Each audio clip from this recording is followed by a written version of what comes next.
আসসালামু আলাইকুম, welcome back to my channel. আশা করি আপনারা সবাই অনেক ভালো আছেন। আজকে রান্না করলে মজাদার একটা রেসিপি লই চলে আইছি, গরুর মাংসের মেজবানি রান্না। তবে মেজবানি গরুর মাংস কিভাবে রান্না করছি আশা করি আমার ভিডিওটা প্রথম থেকে শেষ পর্যন্ত দেখবেন। মেজবানি গরুর মাংসটা রান্না করার জন্য এনে পোস্ত দানা নিচ্ছি ছোটো ছোটো, তারপর নিচ্ছি দারচিনি, এলাচি, লং, জয়ত্রী, এগুলো হচ্ছে সরিষা, সাদা সরিষা। তারপরে এটা হলো জয়ত্রী, এরপরে এটা হইলো বড় এলাচি,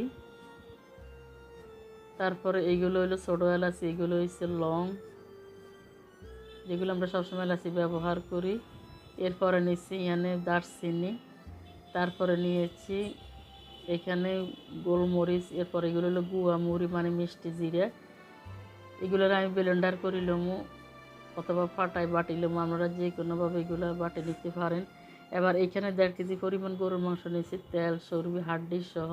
এগুলো দুই দিয়ে পরিষ্কার করে নিয়ে একটি বলের মধ্যে নিচ্ছি। এবার একটি কড়াইয়ের মধ্যে ডালি দিয়ে এগুলো গোস্তের মধ্যে বেশি একটা পানি দেওয়া যাইব না, পানিগুলো ছাঁকিয়ে গোস্তটা রান্না করতে হইব। গরুর মাংসগুলোর তাই পাতিলের মধ্যে দিয়ে দিচ্ছি। এবার এখানে কিছু গরম মশলা নিচ্ছি একটি প্লেটের মধ্যে।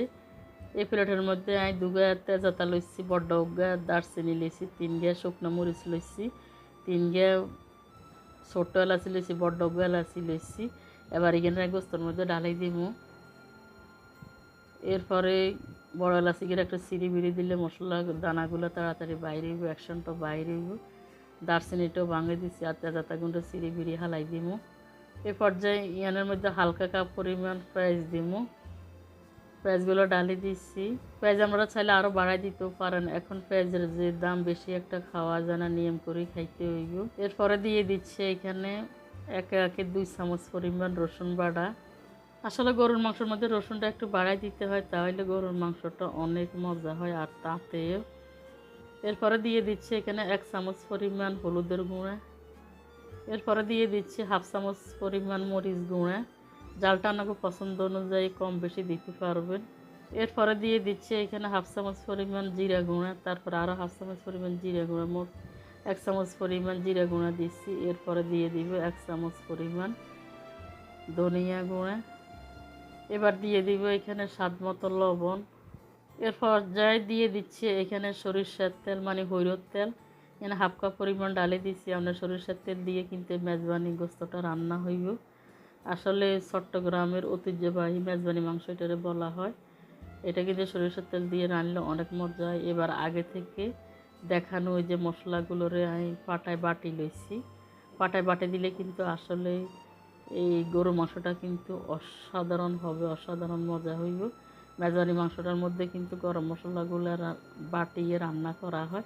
সবগুলো মশলা দিবার পরে দিই এবার আইগন্ডে সুন্দর করে মাখিয়ে দিকে 20 মিনিট এগুলারে ম্যারিনেট করে রাখি দিব। তাহলে কিন্তু অনেক টেস্ট হইবে। আপনাদের হাতে সময় থাকলে আধা ঘন্টা বা 1 ঘন্টা এগুলার ম্যারিনেট করে রাখে দিতে পারবেন, তাহলে অনেক মজা হইব। বন্ধুরা, আর ভিডিওটা ভালো লাগলে প্রথম থেকে শেষ পর্যন্ত দেখবেন, আর ওকে লাইক দিয়ে আর ভিডিওর লোকের সংযুক্ত থাকবেন, আর সাবস্ক্রাইব করে অল বাটনে প্রেস করে রাখবেন। আমি যখনই ভিডিও ছাড়বো নোটিফিকেশানে পেয়ে যাবেন। গোস্তগুলো সুন্দর করে মাখিয়ে নেবার পরে হাত দিয়ে সমান করে নিয়েছি। এবার ঢাকনা দিয়ে 20 মিনিট ম্যারিনেট করে রেখে দিয়েছি। এদিকে চুলার উপরে বসাই দিছি আর ঢাকনাটাও সরাই দিচ্ছি।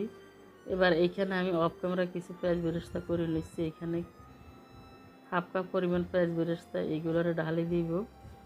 পেঁয়াজ বেরেস্তাটা দিলে কিন্তু মেজবানি গরুর মাংসটা অসাধারণ একটা গ্রান আসে, খেতে কিন্তু অনেক ভালো লাগবে। এবার এইগুলোরা একটু হাত দিয়ে কচলায় গুঁড়া করে দিয়ে দিচ্ছি। যারা কখনো এরকম মেজবানি মাংস রান্না করেন না, আমার রেসিপিটা দেখে স্টেপ বাই স্টেপ রান্না করে নেবেন, আর কেমন হয়েছে আরও অবশ্যই কমেন্টস করে জানাইবেন। পেঁয়াজ বেরেস্তা দিবার হরে দেওয়া সুন্দর করে লাড়ে চাড়ে মিশাই লইয়ের মাংসর লগ, আর এদিকে চুলাটাও ধরাই দিচ্ছি। আস্তে আস্তে হানি বাইরে হওয়া শুরু করে দিচ্ছে। আর মেজবানি মাংসটা রান্না করে গরুর মাংস থেকে যে পানিগুলো বাইর হয়, এই পানি দিয়ে আর যদি আপনারা বেশি তাড়াতাড়ি করি রান্না করতে চান তাহলে এইগুলারে একটু একটু পানি দিয়ে রান্না করতে পারেন।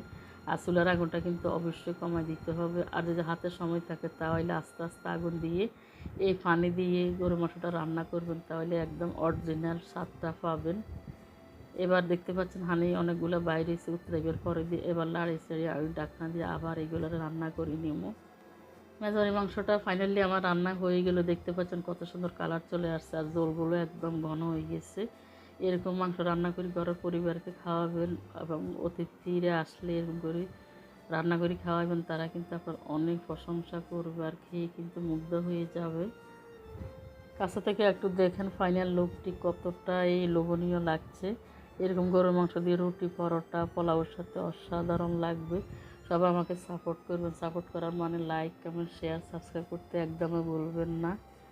গরুর গোশতের ঝোলগুলো দেখেন কতটাই ঘন হয়েছে আর শোরবাগুলো দেখতে কতটা লোভনীয় লাগে। সবাই ভালো থাকবেন, সুস্থ থাকবেন। দেখা হবে নতুন কোনো রেসিপি নিয়ে। আল্লাহ হাফেজ।